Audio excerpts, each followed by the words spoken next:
जय हिंद, जय संपूर्ण क्रांति। जनता खबर में आपका हार्दिक स्वागत बंदन है।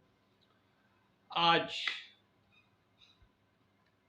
वाल्मीकि जयंती के अवसर पर जनता दल आई की राष्ट्रीय अध्यक्ष श्रीमती चौधरी किरण सिन्हा ने सभी देशवासियों को वाल्मीकि जयंती पर हार्दिक बधाई और ढेर सारी शुभकामनाएं दी हैं। वहीं दूसरी तरफ उत्तर प्रदेश का एक प्रतिनिधिमंडल जनता दल यू का गया नीतीश कुमार से मिला और उत्तर प्रदेश से ही जनता दल इंद्र कुमार गुजराल माने जनता दल आई का प्रतिनिधिमंडल माननीय किरण सिन्हा जी से पटना में मिला। नीतीश कुमार से मिलने वालों ने मांग किया कि आप फूलपुर लोकसभा से चुनाव लड़िए। किरण सिन्हा से मिलने वाले लोगों ने मांग किया आप लखनऊ लोकसभा से चुनाव लड़िए। जनता खबर देखते रहिए। जनता दल यूनाइटेड का एक प्रतिनिधिमंडल उत्तर प्रदेश की ओर से, उत्तर प्रदेश के लोग जिसमें रहे, वह लोग उत्तर प्रदेश के प्रभारी श्रवण कुमार के नेतृत्व में गए, नीतीश कुमार से मिले, भेंट किया, मांग किया आप फूलपुर से लोकसभा चुनाव लड़िए। अब फूलपुर की चुनौतियां जानते हैं, समझते हैं। और दूसरा, उत्तर प्रदेश के कुछ लोग जनता दल आई इंद्र कुमार गुजराल की राष्ट्रीय अध्यक्ष श्रीमती चौधरी किरण सिन्हा से भी मिले हैं। कारण रहा आज वाल्मीकि जयंती का अवकाश भी रहा, शनिवार होने के नाते अवकाश रहा। कल संडे है, संडे को अपने अपने हिसाब से लोग अपने नाते रिश्तेदार मित्र से भी पटना में मिलेंगे। फूलपुर के समीकरण के बारे में, फूलपुर से का जो एक बार लड़ाई रही जिससे फूलपुर अभी हाल में चर्चा में रहा, केशव मौर्य वहां से चुनाव जीते लोकसभा चुनाव का 2014 में। उसके बाद प्रदेश अध्यक्ष बन गए,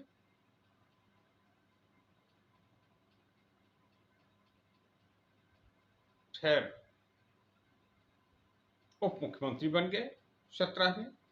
लगभग 5 वर्ष में ही वह विधानसभा चुनाव जीते, लोकसभा चुनाव जीते, पार्टी के प्रदेश अध्यक्ष रहे और प्रदेश अध्यक्ष रहते हुए कौशाम्बी विधानसभा चुनाव जीते और जीत करके उप मुख्यमंत्री बने। बाद में जब उपचुनाव हुआ, श्री केशव प्रसाद मौर्य के त्यागपत्र के बाद, तो फिर वह सीट भाजपा हार गई। गोरखपुर का भी उपचुनाव हार गया और फूलपुर उपचुनाव भी भारतीय जनता पार्टी हारी, जिसके पीछे कहानी ये रही कि फूलपुर का कायस्थ मतदाता भाजपा के खिलाफ चला गया और गोरखपुर लोकसभा क्षेत्र का मतदाता भी कायस्थ मतदाता रहा, वो भाजपा के खिलाफ खड़ा हो गया। क्योंकि लोकसभा चुनाव में भारतीय जनता पार्टी कायस्थ को उत्तर प्रदेश से लोकसभा का टिकट नहीं देती है, और भी इस प्रांतों की स्थिति है, लेकिन उत्तर प्रदेश का मामला ज्यादा गर्मा रहा है। लोग सवाल उठा रहे हैं, कायस्थ समाज के विभिन्न संगठन, कायस्थ समाज के विभिन्न बुद्धिजीवी ये सवाल उठा रहे हैं कि भारतीय जनता पार्टी उत्तर प्रदेश से किसी कायस्थ को आज तक लोकसभा का टिकट क्यों नहीं दिया। अरे जीतने वाली सीट से न देते, हारने वाली सीट से दे देते। हारने वाली सीट से भी किसी कायस्थ को टिकट न देने का मतलब, आखिर भारतीय जनता पार्टी कायस्थ समाज को राजनीतिक रूप से अछूत मानती है? राजनीतिक तौर पे अछूत मानने के कारण ही भारतीय जनता पार्टी कायस्थ समुदाय के किसी व्यक्ति को लोकसभा का टिकट नहीं देती है उत्तर प्रदेश से, और आज तक नहीं दिया है। ये सब चर्चाएं चल रही हैं। तो जो लोकसभा का चुनाव हुआ, उस लोकसभा के चुनाव में 14 में इस बात का आक्रोश रहा कायस्थों में कि एक भी कायस्थ को उत्तर प्रदेश से नहीं दिया गया। इसलिए फूलपुर में उपचुनाव जब हुआ, चूंकि केशव प्रसाद मौर्य जी उप मुख्यमंत्री बन गए और योगी आदित्यनाथ जी उत्तर प्रदेश के मुख्यमंत्री बन गए थे, उनके मुख्यमंत्री बनने से जो लोकसभा की सीट खाली हुई गोरखपुर की, उसका उपचुनाव हुआ। उपचुनाव में भाजपा को भारी पराजय का सामना करना पड़ा। कायस्थों ने भाजपा के खिलाफ मतदान कर दिया, फूलपुर में भी और गोरखपुर में भी। शायद यही वजह रही कि बड़ी जांच पड़ताल की गई कायस्थों का आक्रोश रोकने के लिए। इस बार डॉक्टर मंगलेश श्रीवास्तव को वहां से मेयर प्रत्याशी भाजपा ने बनाया और वह चुनाव जीते। तो अब वो फूलपुर की जो स्थिति है, फूलपुर से शुरुआती दौर में 52, 57, 62 इस प्रकार से पंडित जवाहरलाल नेहरू वहां से चुन करके जाते थे और सांसद बनकर प्रधानमंत्री बनते थे।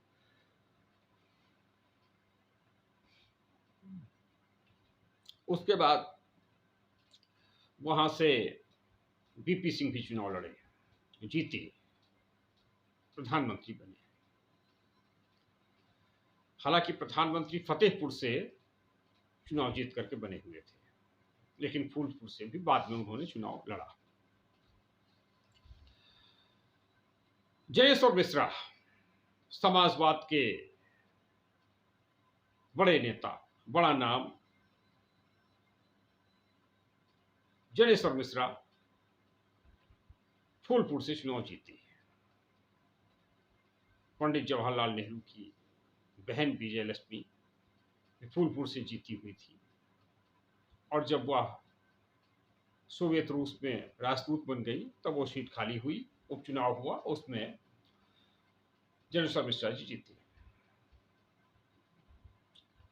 फूलपुर एक और कारण से प्रसिद्धि रहा, बड़ी बड़ी राजनीतिक हस्तियां चुनाव लड़ती रही, इसलिए भी प्रसिद्ध रहा। कायस्थों ने फूलपुर में भाजपा के खिलाफ बगावत किया, इसलिए भी फूलपुर चर्चा में रहा। और फूलपुर में कांसीराम जी भी चुनाव लड़े थे और हार गए थे। उस समय वो बड़े कद्दावर नेता थे बहुजन समाज पार्टी के, और उनके ही चेले ने चुनाव भी हरा दिया था फूलपुर से। अब कुछ लोग ये भी सवाल उठा रहे हैं कि जो फूलपुर से चुनाव लड़ने के लिए कभी कभी गाहे बगाहे ये उठ जाता है सवाल कि बिहार के मुख्यमंत्री नीतीश कुमार फूलपुर चुनाव लड़ने आ रहे हैं। तो राजनीतिक विश्लेषकों का मानना है कि भाई नीतीश कुमार के पास वोट कितना बड़ा। भारतीय जनता पार्टी का एक समय था जब जनता दल और भाजपा का समझौता और समर्थन हुआ करता था। भाजपा जनता दल को टिकटें देती थी और यह 2009 तक चला, लगभग 10 साल चला। 99 से जो कहानी शुरू हुई, 98-99 से वो कहानी 2009 तक चलती रही। 2009 के बाद ऐसा लगा इसे फुल स्टॉप हो गया और भारतीय जनता पार्टी ने मान लिया कि अब जनता दल को चुनाव में वोट देने की जरूरत, टिकट देने की जरूरत नहीं है। 2012 के विधानसभा चुनाव में ऐन वक्त पर जनता दल को भारतीय जनता पार्टी ने टिकट नहीं दिया, एक भी टिकट नहीं दिया। फिर तमाम सीटों पर भारतीय जनता पार्टी के खिलाफ जनता दल यूनाइटेड ने अपने प्रत्याशी खड़ा कर दिए गए। भाजपा तीसरे नंबर पर पहुंच गई, जब लग रहा था कि भाजपा को कि 2007 में समाजवादी पार्टी को जिता करके बहुजन समाज पार्टी आई है, लिहाजा अब जनता सपा को वोट नहीं करेगी। और चूंकि सत्ता विरोधी लहर थी और बसपा 2007 से 2012 तक हुकूमत किया है उत्तर प्रदेश में, और तमाम जो है उसके ऊपर इंजीनियर मनोज हत्याकांड से, और जब कोई 14 जनवरी माने बर्थडे आता था तो बर्थडे में 15 जनवरी 15 जनवरी 15 जनवरी को बर्थडे के अवसर पर भाई हर से ग्राम प्रधान हुआ, कोटेदार हुआ, कर्मचारी हुआ, छोटा हुआ, बड़ा हुआ, ठेकेदार हुआ, कोटेदार पट्टेदार, सबसे भाई पहुंचाना है, बहन जी का बर्थडे आ गया है, सहयोग कीजिए, माने चंदा दीजिए। लेकिन यह स्थिति बहुत दिनों तक नहीं रह सकी, परंतु 2012 में भाजपा को यह लगा कि सपा के खिलाफ जनता है, बसपा के खिलाफ जनता है, और घर घर आके हमारी भाजपा में जनता आ जाएगी। लिहाजा भाजपा ने जनता दल को कोई सीट नहीं दिया। तो जनता दल ने भी निर्णय ले लिया। जनता दल के तत्कालीन नेता श्री सुभाष राज श्रीवास्तव जनता दल उत्तर प्रदेश के विधानमंडल दल के नेता रहे, विधायक रहे, झाकड़ विधायक रहे, विधानसभा के अंदर बोलने वाले कद्दावर विधायक रहे, जिनको सुनने के लिए मुख्यमंत्री जी बैठते थे, खासतौर से माननीय कल्याण सिंह जी, कि आज सुभाष चंद्र श्रीवास्तव क्या बोलेंगे विधायक देवरिया को हम सुनेंगे। और बहुत से लोग जो है सुभाष राज श्रीवास्तव जी को सुनने के लिए कर्मचारी बंधु खड़े हो जाते थे। विभिन्न नेता सदन कि सुभाष चंद्र श्रीवास्तव का आज संबोधन होना है, उद्बोधन होना है, विधानसभा में बोलेंगे, दहाड़ेंगे, उनको सुनने के लिए लोग इकट्ठा होते थे। और सुभाष चंद्र श्रीवास्तव के नेतृत्व में 2012 में चुनाव लड़ा गया और भाजपा तीसरे नंबर पर पहुंच गई। उसके बाद से फिर भारतीय जनता पार्टी 2022 तक एक भी सीट नहीं मिली। 22 में जनता दल चुनाव लड़ गया। पूरे उत्तर प्रदेश में 10,000 से कम वोट मिला, सिवाय एक जौनपुर की। जौनपुर जनपद की जिस सीट से चुनाव लड़ रहे थे, मल्हनी विधानसभा क्षेत्र से चुनाव लड़ रहे थे धनंजय सिंह। तो धनंजय सिंह को अगर बात को छोड़ दिया जाए तो बाकी सभी सीटें जो जनता दल लड़ा उत्तर प्रदेश, उसमें 10,000 वोट भी उसको नहीं मिल पाया। मोटा माटी 1,500 कहीं 1,500 कहीं 2,000, यही उसका एवरेज है। इतना ही नहीं, 2019 के लोकसभा चुनाव में भी जनता दल 3 सीटों पर चुनाव लड़ी, कानपुर देहात, पीलीभीत और सोनभद्र माने रॉबर्ट्सगंज लोकसभा क्षेत्र से भी प्रत्याशी चुनाव उतारा, तब भी 10,000 वोट नहीं मिला। 2019 के लोकसभा चुनाव में उत्तर प्रदेश से जनता दल यूनाइटेड को 10,000 वोट नहीं मिला, सारे प्रत्याशियों का वोट जोड़ करके। तो अब इन परिस्थितियों में फूलपुर से नीतीश कुमार कैसे चुनाव लड़ेंगे, कैसे जीतेंगे, जहां पर कांसीराम जी चुनाव नहीं जीत पाए। कुछ लोग सवाल उठा रहे हैं कि क्या नीतीश कुमार कांसीराम से बड़े नेता हैं? क्या नीतीश कुमार के साथ उनकी बिरादरी बहुत अधिक खड़ी है? माने कांसीराम से भी ज्यादा उनकी बिरादरी खड़ी है। जिस तरीके से लोग कांसीराम को मानते थे, जानते थे, पूछते थे, सम्मान करते थे, दीवाने रहते थे उनके लिए, उनके एक वाहन पर दिल्ली पहुंच जाते थे, दूसरे जनपदों में पहुंच जाते थे, कभी गाड़ी के लिए नहीं मांग किया, और गाड़ी से जूता चप्पल के लिए नहीं, नंगे पांव निकल जाते थे कि कांसीराम जी आ रहे हैं उनको सुनने के लिए, समझने के लिए। इस प्रकार के हालात थे। तो क्या नीतीश कुमार के साथ भी कुछ लोग ऐसे हैं?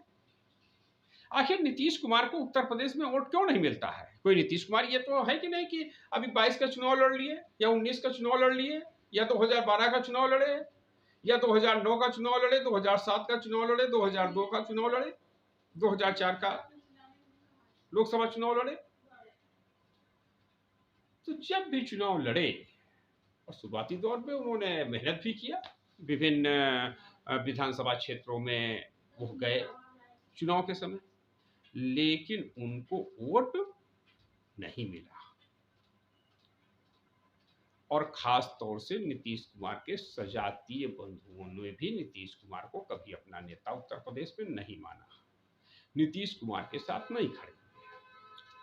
इसके विपरीत नीतीश कुमार जी ने सदैव अपने सजातीय कुर्मी बंधुओं का विशेष ध्यान रखा।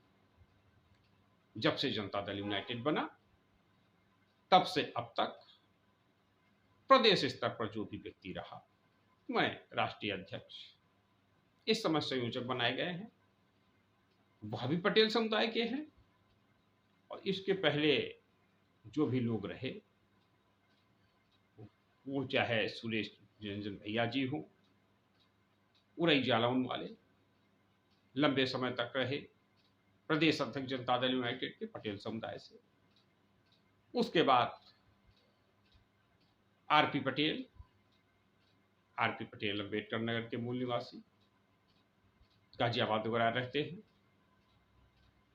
वो कांग्रेस में चले गए, बाद में शामिल हो गए, लेकिन प्रदेश अध्यक्ष आरपी पटेल को बनाया गया। उसके बाद बदायूं के अनूप पटेल को बनाया गया जनता दल का प्रदेश अध्यक्ष। उसके बाद फिर बातचीत बढ़ी तो सत्येंद्र पटेल को संयोजक बनाया गया, लेकिन कभी किसी गैर कुर्मी को प्रदेश अध्यक्ष नहीं बनाया गया। जातिवाद है, भारत की सच्चाई को स्वीकार करना होगा। और केवल यह कहने से काम नहीं चलेगा कि जातिवाद केवल ब्राह्मण करता है, ठाकुर करता है। जब जहां लोगों को मिलता है तब तहां लोग जातिवाद करते हैं। कभी कभी यादव का जातिवाद दिखाई देता है, कभी कभी कुर्मी का जातिवाद दिखाई देता है, कभी कभी ब्राह्मण ठाकुर का भी जातिवाद दिखा। तो ये जातिवाद की कहानी रही कि उत्तर प्रदेश का सर्वे सर्वा अध्यक्ष, प्रदेश अध्यक्ष सदैव नीतीश कुमार ने कुर्मी को बनाया, लेकिन उत्तर प्रदेश के कुर्मी मतदाता ने कभी नीतीश कुमार का साथ नहीं दिया। तो अब देखना है क्या नीतीश कुमार का साथ देंगे। दूसरा, लगभग 2 दर्जन सांसद नीतीश कुमार के पास बिहार में थे।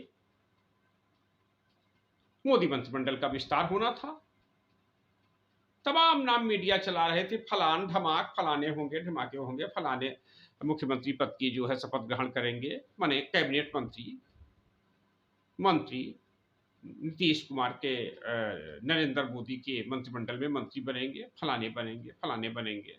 बढ़िया पाजामा कुर्ता सिलवा लिए हैं, बढ़िया सदरी टनाटन सिलवा लिए हैं, बनवा लिए हैं, धुलवा लिए हैं।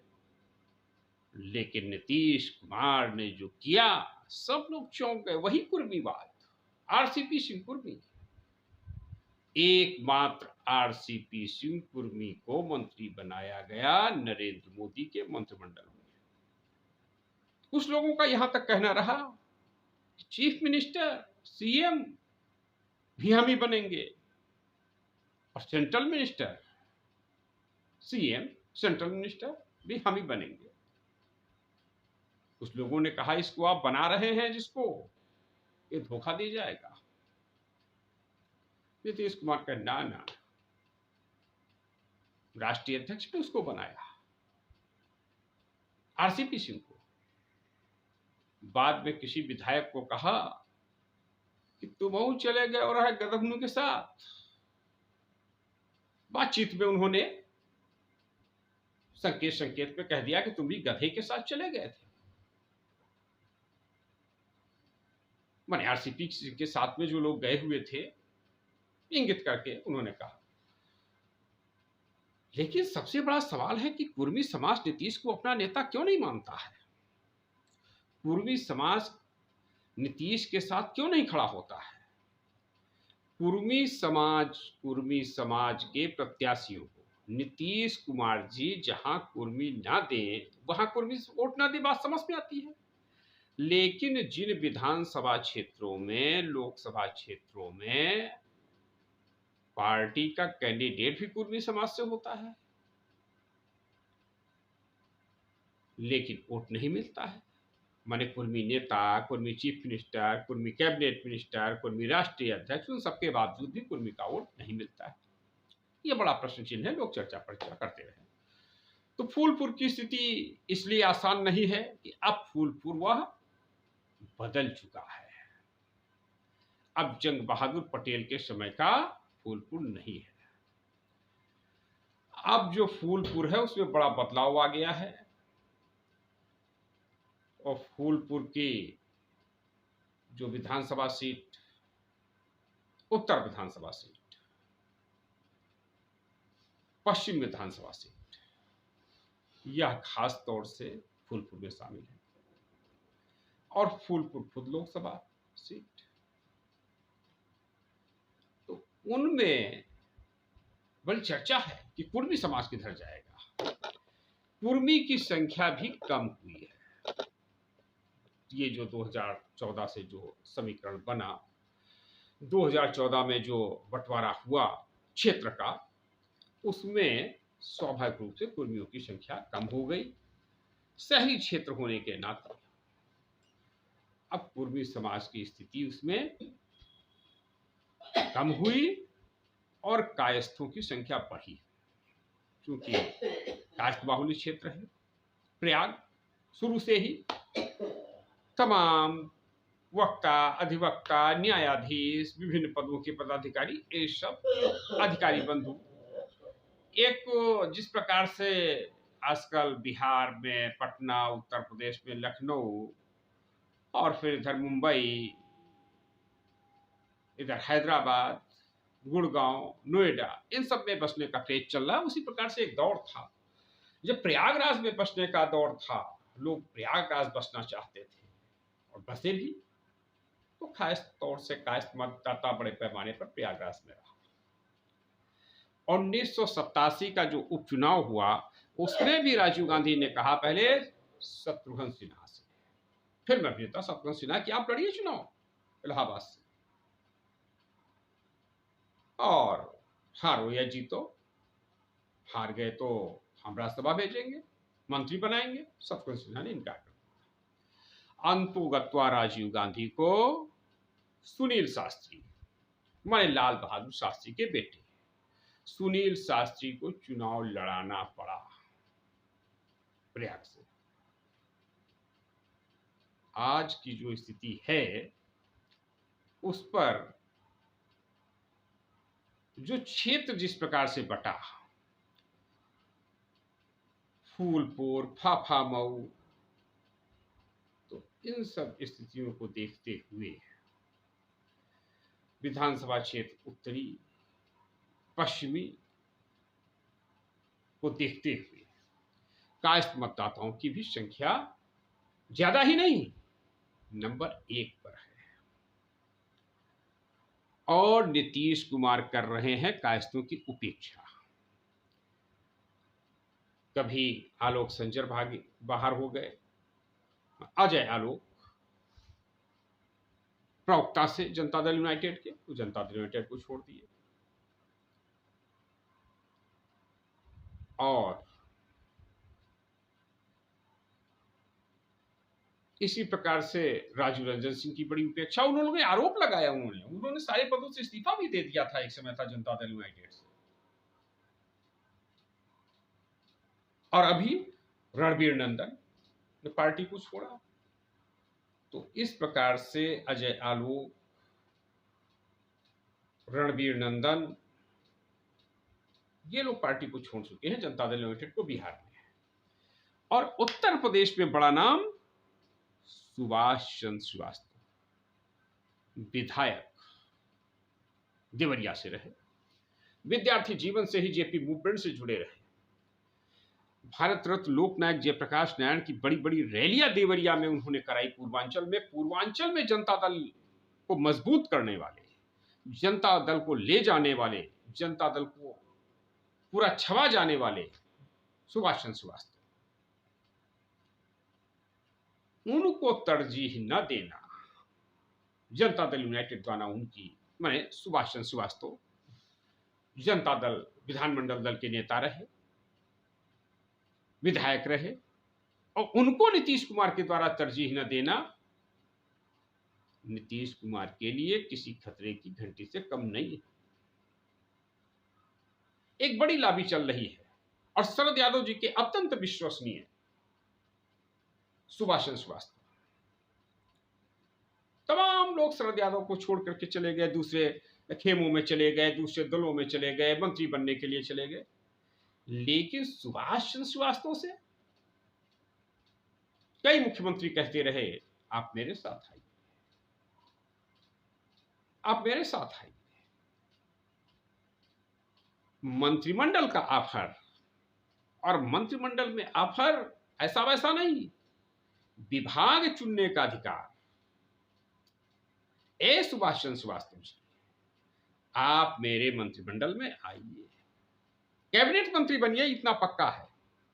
आप शिक्षा मंत्री बनल बा, स्वास्थ्य मंत्री बनल बा, राजस्व मंत्री बनल बा, विधि मंत्री बनल बा, कौन से मंत्री आप बनेंगे ये डिसाइड हमको नहीं करना है, ये आपको करना है सुभाष जी। छोड़िए जनता दल को, हमारे साथ आइए। सुभाष चंद्र श्रीवास्तव विधायक जनता दल विधानमंडल के नेता रहे, जनता दल उत्तर प्रदेश से उन्होंने साफ मना कर दिया, सबको मना कर दिया, विनम्रता पूर्वक मना कर दिया, शरद यादव को नहीं छोड़ेंगे। शरद यादव को उनके सजाती लोग छोड़ गए होंगे, छोड़ गए, और भी तमाम लोग छोड़ गए, लेकिन सुभाष चंद्र श्रीवास्तव ने नहीं छोड़ा। एक लॉबी उत्तर प्रदेश की ही नहीं, बिहार की भी, झारखंड की भी, और कहिए तो पूरे देश की सुभाष लाल श्रीवास्तव की तरफ देख रही है कि आप आगे आइए, हम सब आपके साथ चलें।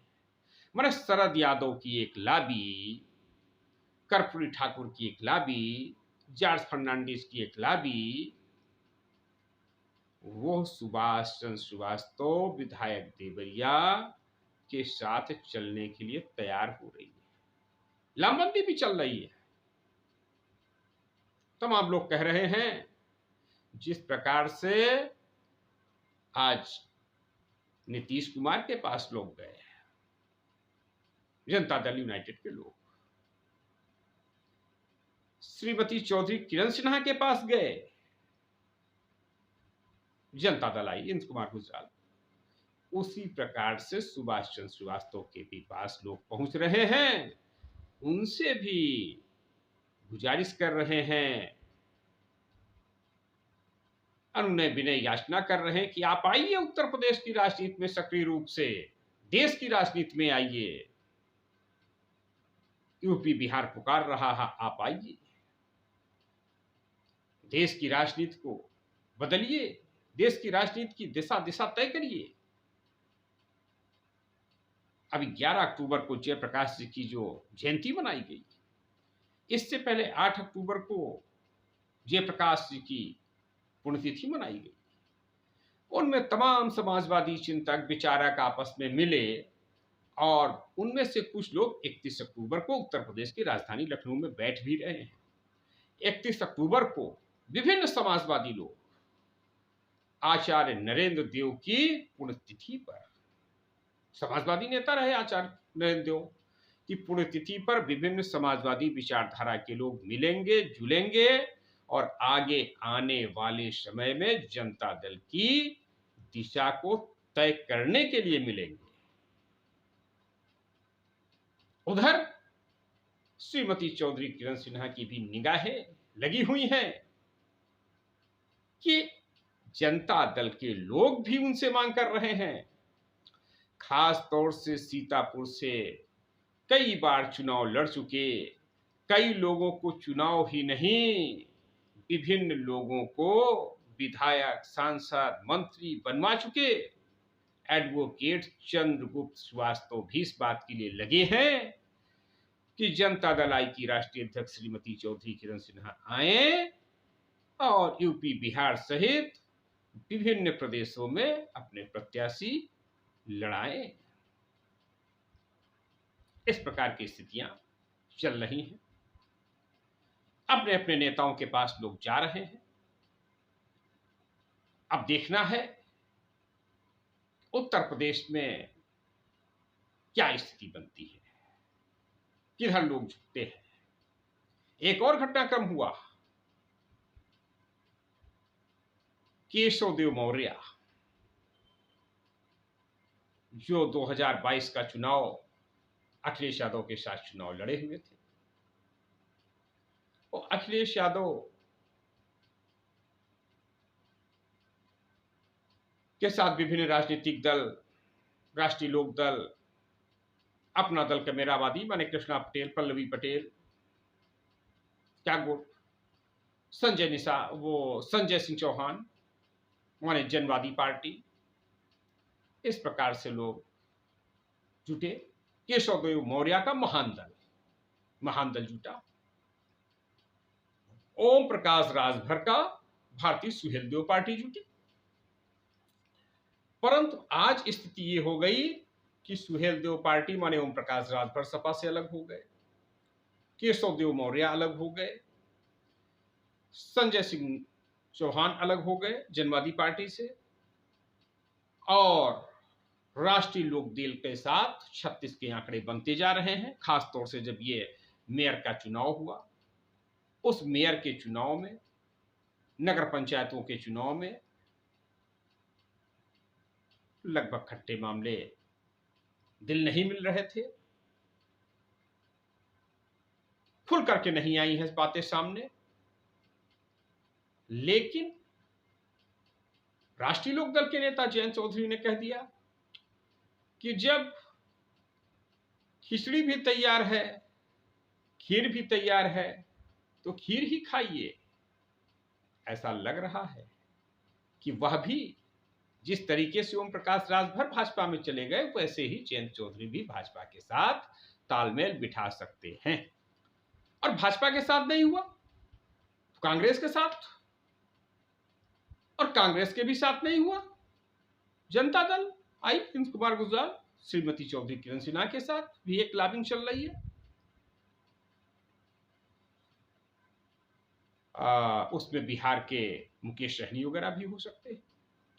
उपेंद्र कुशवाहा की भी अगर बात नहीं बनी तो उपेंद्र कुशवाहा भी जनता दल आई की राष्ट्रीय अध्यक्ष श्रीमती चौधरी किरण सिन्हा के साथ आ सकते हैं।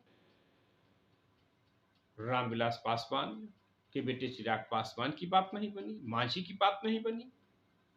अगर बिहार की राजनीति में जिन लोगों से भी, एक तो धड़ा भाजपा का और दूसरा गैर भाजपा माने राष्ट्रीय जनता दल लालू यादव, जनता दल यूनाइटेड नीतीश कुमार, कम्युनिस्ट, कांग्रेस, ये सब एक तरफ, भाजपा एक तरफ।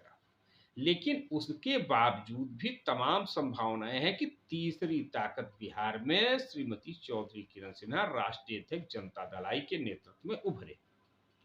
और वही स्थिति उत्तर प्रदेश में भी है कि एक तरफ भाजपा, जिसमें अब चले गए ओम प्रकाश राजभर, अनुप्रिया पटेल पहले से ही डेरा डाले हुई है, संजय निषाद का भी तालमेल हो गया।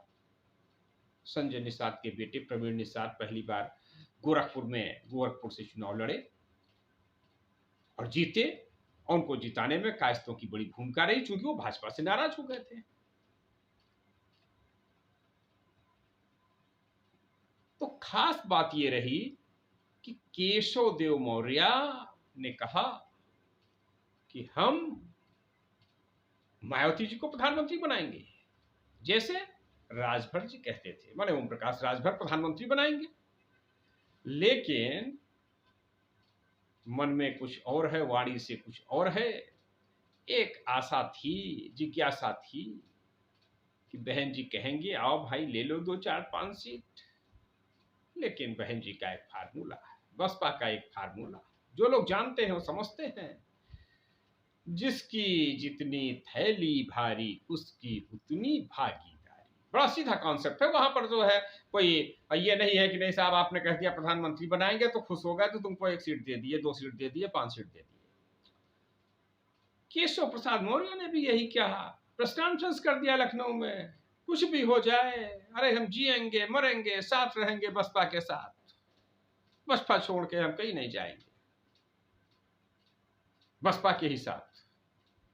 लेकिन केशव देव मौर्य मिनी राजभर साबित हो गए।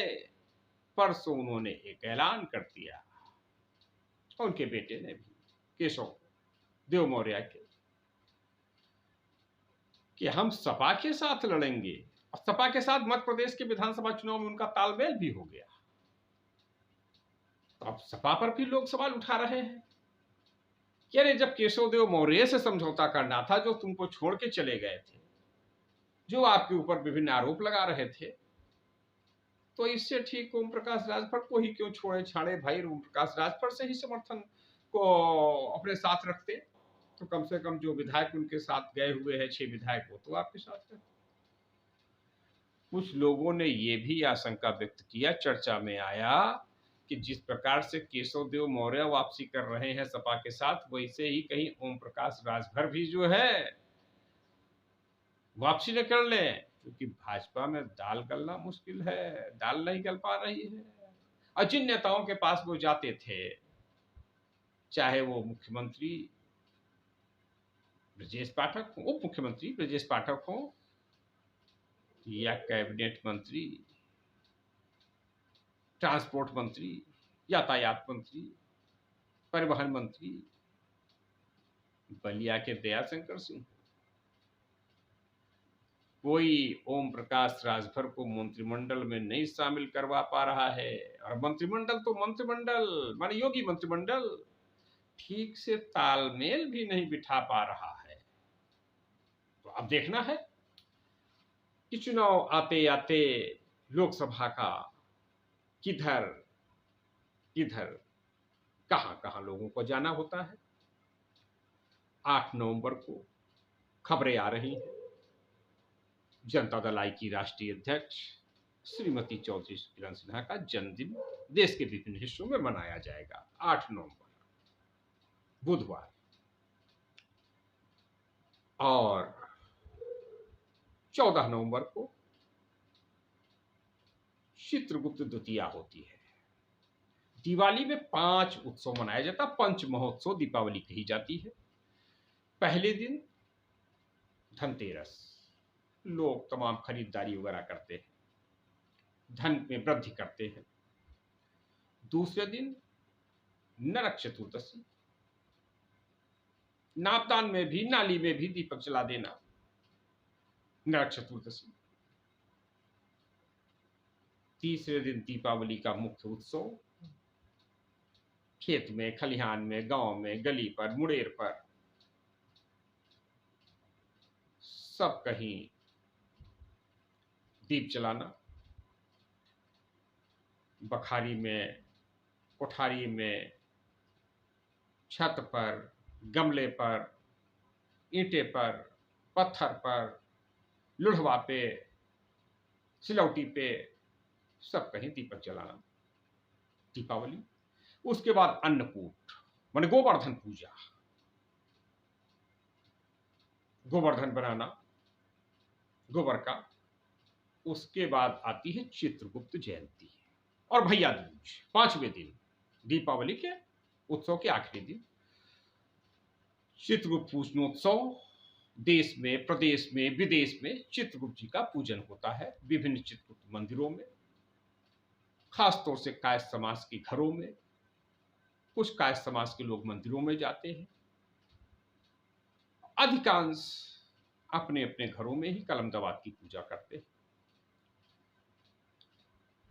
तो कलम दवात की पूजा का त्योहार, चित्रगुप्त के पूजन का, आराधन का त्योहार 14 नवंबर को होगा। उस अवसर पर एक चित्रगुप्त शोभा यात्रा निकलेगी। कहां से? Eco garden. इको गार्डन से चित्रगुप्त शोभा यात्रा निकलेगी और वह यात्रा पहुंचेगी मिर्रिकला आश्रम में। ये सब बातें हुई। शारदा नगर में भी एक बैठक हुई, शारदा नगर वार्ड 2, यमुना पार का जो यमुना नगर के क्षेत्र में कार्यक्रम हुआ, उस पे अनिल श्रीवास्तव जी रहे, संजीव सक्सेना जी रहे, इस प्रकार से विभिन्न लोग रहे, सुशील श्रीवास्तव रहे, और सब लोगों के साथ में बैठक हुई। उस बैठक पर भी चर्चा हुई केपी ट्रस्ट, कायस्थ पाठशाला ट्रस्ट के बारे में चर्चा हुई। बलदाऊ जी श्रीवास्तव भी रहे और संजीव सक्सेना सीतापुर वाले भी रहे और इंजीनियर एसआर वर्मा भी रहे।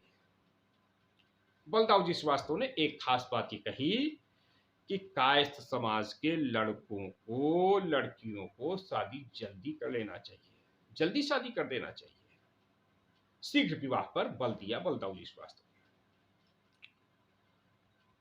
15 तारीख को चित्रगुप्त जयंती का कार्यक्रम, चित्र पूजन का कार्यक्रम 14 नवंबर को भी रहेगा, 15 नवंबर को भी रहेगा। 15 नवंबर को के बाद फिर कार्यक्रम Sunday Sunday, Saturday Sunday, Saturday Sunday, या बीच में कोई छुट्टी पड़ गया, तो इस प्रकार से महीना डेढ़ महीना चित्रगुप्त जयंती का भी कार्यक्रम चलता रहता है, चित्रगुप्त पूजनोत्सव पर कार्यक्रम चलता रहता है। अब इधर लखनऊ से एक तो फूलपुर लोकसभा क्षेत्र हो गया, नीतीश कुमार, कांसीराम, ये सब।